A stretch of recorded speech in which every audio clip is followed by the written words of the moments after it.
नमस्कार दोस्तों, मैं हूं श्रीकांत और आज हम जिस टॉपिक को जानेंगे वो है नाउन के फंक्शन और रिलेशंस। नाउन मीन्स संज्ञा। हम पिछले वीडियोस में आपको बता चुके हैं किसी भी वस्तु, व्यक्ति अथवा स्थान का जो नाम है वो नाउन यानी संज्ञा कहलाता है। और आज हम जानेंगे फंक्शन और रिलेशन के बारे में।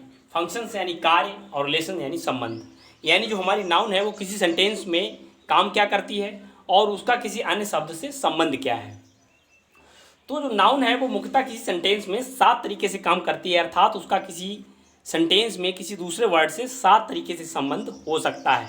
वो 7 तरीके हैं। पहला है नॉमिनेटिव केस या सब्जेक्टिव केस, दूसरा है ऑब्जेक्टिव केस, तीसरा है पॉजेसिव केस, चौथा कॉम्प्लीमेंट, पांचवा वोकेटिव केस, छठा है case in apposition not opposition apposition, सातवां है नॉमिनेटिव एब्सोल्यूट।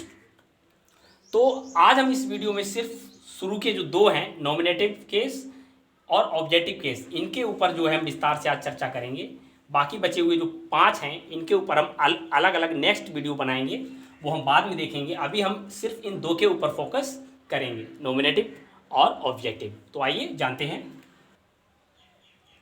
तो जो पहला फंक्शन है वो है नॉमिनेटिव केस, यानी जिसको हम सब्जेक्टिव केस भी कहते हैं, अर्थात कर्ता कारक, यानी काम को करने वाला। इसके नाम से ही पता लग रहा है काम को करने वाला। यानी कोई सेंटेंस है, उस सेंटेंस में जो वर्ब यानी क्रिया है, उस क्रिया को जो कर रहा है, उस काम को जो कर रहा है, जो मतलब वही जो है नॉमिनेटिव केस या सब्जेक्टिव केस कहलाता है। जैसे यहाँ पर राम गोज टू स्कूल, तो राम गोज टू स्कूल, भाई स्कूल कौन जाता है। यहाँ पर हम क्वेश्चन करेंगे कि स्कूल कौन जाता है, हु गोज टू स्कूल, तो हमें आंसर मिला राम। और राम क्या है, किसी व्यक्ति का नाम है। नाम है तो क्या हो गया, नाउन हो गया। तो नाउन हो गया, तो यहाँ पर राम किस केस में रखा हुआ है, आप सीधे सीधे कह सकते हैं कि नॉमिनेटिव केस अर्थात सब्जेक्टिव केस में रखा हुआ है, क्योंकि राम यहाँ पर गोज यानी जाने का काम कर रहा है। दूसरा सेंटेंस देखते हैं, Sita is cooking food, Sita खाना बना रही है। तो हम क्वेश्चन करेंगे who is cooking food, who is cooking food, खाना कौन बना रहा है। तो तुरंत हमें उत्तर मिलेगा सीता बना रही है। और सीता क्या है, एक लड़की का नाम है, और नाम है तो क्या हो गया, नाउन हो गया। नाम है तो क्या हो गया, नाउन हो गया। जब नाम यहाँ पर कुकिंग खाना बनाने का काम कर रहा है, तो ये किस केस में रखा हुआ है, आप सीधे सीधे कह सकते हैं कि ये नॉमिनेटिव केस में रखा हुआ है। यानी हमारा जो नाउन है वो किसी वर्ब का सब्जेक्ट यानी नॉमिनेट केस हो सकता है। इसको हम सब्जेक्ट टू द वर्ब भी कह सकते हैं इस फंक्शन को, ठीक है। यानी एक एग्जाम्पल और हम देखते हैं। जैसे मैं ये वीडियो बना रहा हूँ, ठीक है, ये वीडियो आपको समझा रहा हूँ, तो यहाँ पर हम क्वेश्चन करेंगे, सेंटेंस हम बना सकते हैं कि श्रीकांत आपको वीडियो समझा रहा है।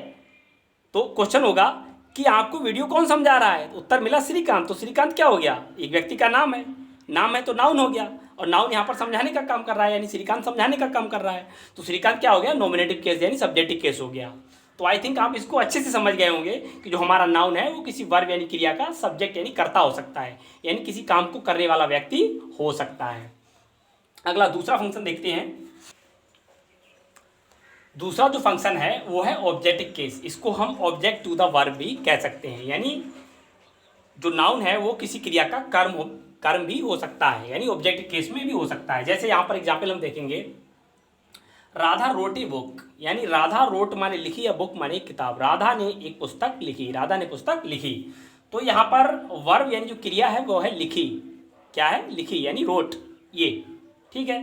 और यहाँ पर 2 नाउन है, एक है राधा और एक है बुक।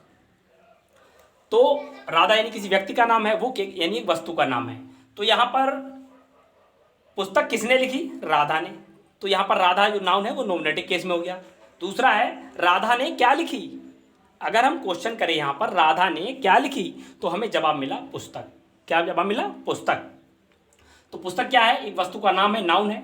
तो ये नाउन यहाँ पर किस केस में रखी हुई है, ऑब्जेक्टिव केस में। हम सीधे सीधे पहचान सकते हैं कि ये ऑब्जेक्टिव केस में रखी हुई है, यानी हम क्रिया से क्वेश्चन करेंगे क्या लगाकर। यहाँ पर पहचान हमें लिखी हुई है क्या और किसको। अगर ऑब्जेक्ट 2 तरीके का होता है, डायरेक्ट और इनडायरेक्ट। कुछ लोग डेटिव और एक्यूजेटिव बच्चों को अलग अलग तरीके से समझाते हैं, वो बहुत कठिन पड़ जाता है। तो हम सादा सादा कहेंगे कि ऑब्जेक्ट जो है 2 तरीके का होता है, ऑब्जेक्ट डायरेक्ट और इनडायरेक्ट। उसके ऊपर हम विस्तार से एक वीडियो अलग से बनाएंगे आगे चलकर। अभी यहाँ पर हम संक्षेप में देख रहे हैं, ऑब्जेक्ट जो होता है वो 2 तरीके से होता है, ठीक है। तो उसको हम कैसे पहचानेंगे, अगर जो वेजान ऑब्जेक्ट है, वेजान जिसमें जान नहीं होती, निर्जीव यानी जो वस्तुएं वगैरह हैं, उनको अगर हम क्या लगाकर, क्रिया से क्या लगाकर क्वेश्चन करेंगे तो हमें तुरंत वो पता लग जाएगा।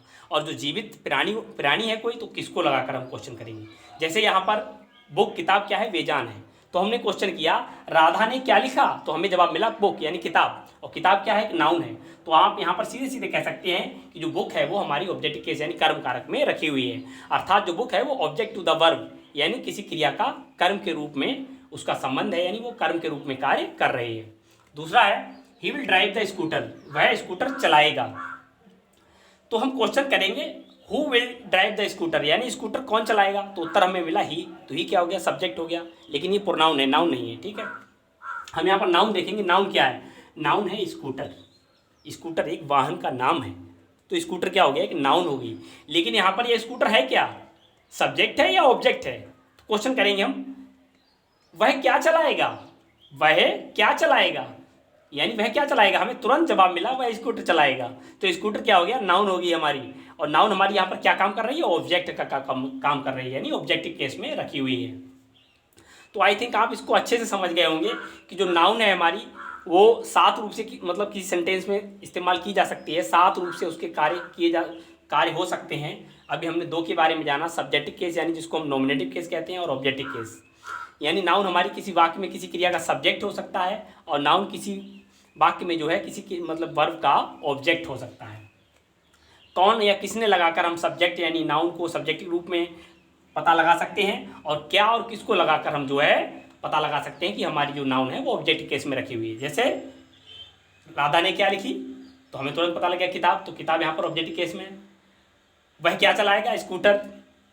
ठीक है, तो हमें पता लग गया स्कूटर क्या है, ऑब्जेक्टिव केस में रखा हुआ है।